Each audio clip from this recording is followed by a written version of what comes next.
Bismillahirrahmanirrahim. Assalamualaikum warahmatullahi wabarakatuh. Perkenalkan, nama saya Hamzah Nwadi. Saya adalah mahasiswa PPG Prajabatan Angkatan 2 tahun 2023-2024.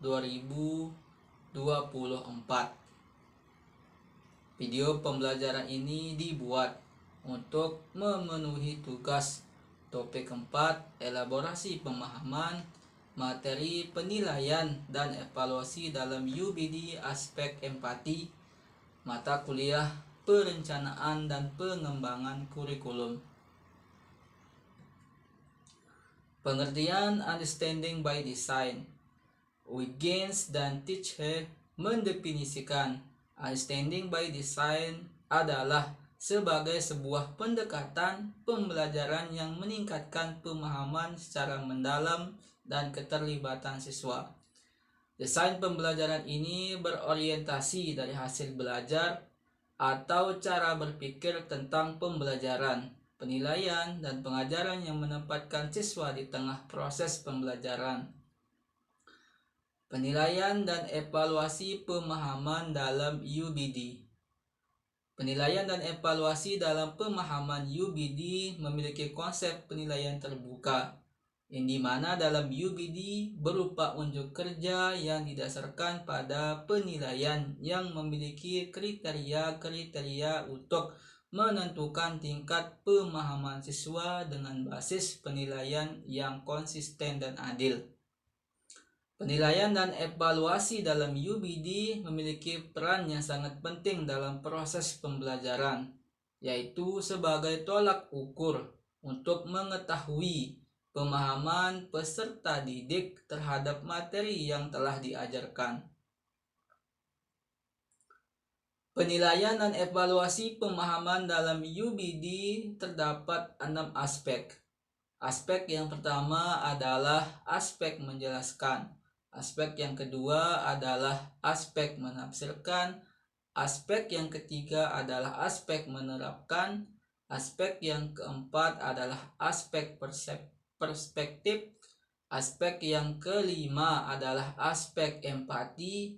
Dan aspek yang keenam adalah pengetahuan diri. Mereview atau menjelaskan kelompok lain.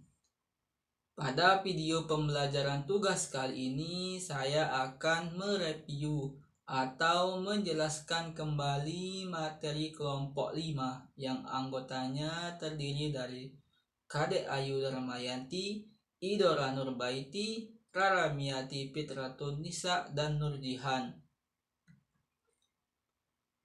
Pengertian empati.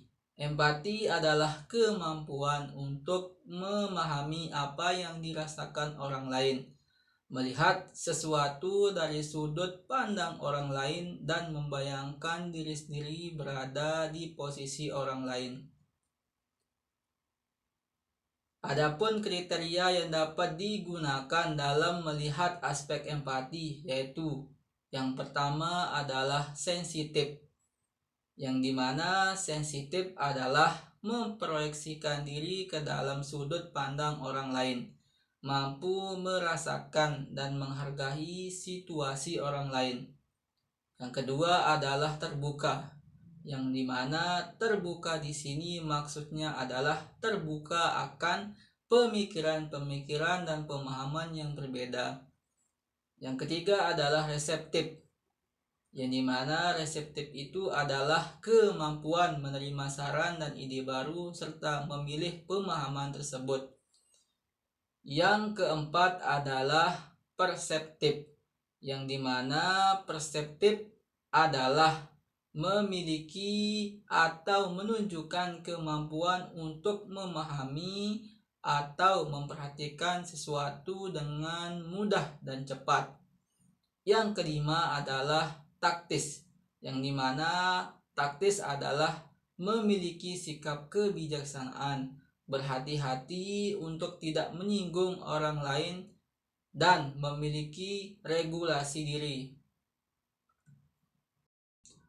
Indikator penilaian dan evaluasi pemahaman UBD dalam aspek empati. Yang pertama adalah sensitif. Sensitif dalam aspek empati yaitu peserta didik peka terhadap peserta didik lain yang kurang bisa memahami materi dengan memberikan bantuan menjelaskan sampai peserta didik lain dapat memahami materi.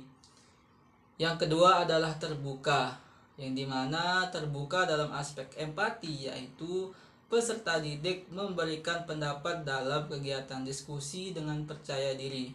Yang ketiga adalah reseptif, yang dimana reseptif dalam aspek empati yaitu peserta didik mampu menerima pesan dan kritikan yang bersifat terbuka terhadap pendapat orang lain. Yang keempat adalah perseptif, yang dimana perseptif dalam aspek empati yaitu peserta didik mampu memahami materi yang dijelaskan dengan dapat menyelesaikan soal dengan benar. Yang kelima adalah taktis, yang dimana taktis dalam aspek empati yaitu peserta didik mampu menyampaikan pendapat dengan bahasa yang baik. Selaras dengan jurnal yang saya kutip dengan kelompok 5 bahwa empati adalah perasaan memahami keadaan orang lain dan mengawali terjadinya perilaku prososial. Dengan peningkatan rasa empati semakin tinggi, rasa empati akan meningkatkan keinginan menolong seseorang semakin besar. Adapun hubungan positif antara empati dan perilaku prososial adalah empati dapat memotivasi seseorang untuk melakukan langkah menolong dan mengetahui bahwa seseorang membutuhkan bantuan orang lain, yang akan menimbulkan perasaan senang apabila dia dapat melakukan tindakan menolong tersebut. Empati merupakan hal yang sangat diperlukan dalam menumbuhkan rasa memberikan bantuan kepada orang lain dengan memberikan rasa nyaman dan tenang dalam mengatasi permasalahan yang dihadapi. Di sini juga saya menulis link jurnal yang berjudul Pengaruh Empati Terhadap Perilaku Prososial Peserta Didik Sekolah Dasar. Sekian, mungkin hanya itu yang dapat saya sampaikan. Terima kasih banyak dan assalamualaikum warahmatullahi wabarakatuh.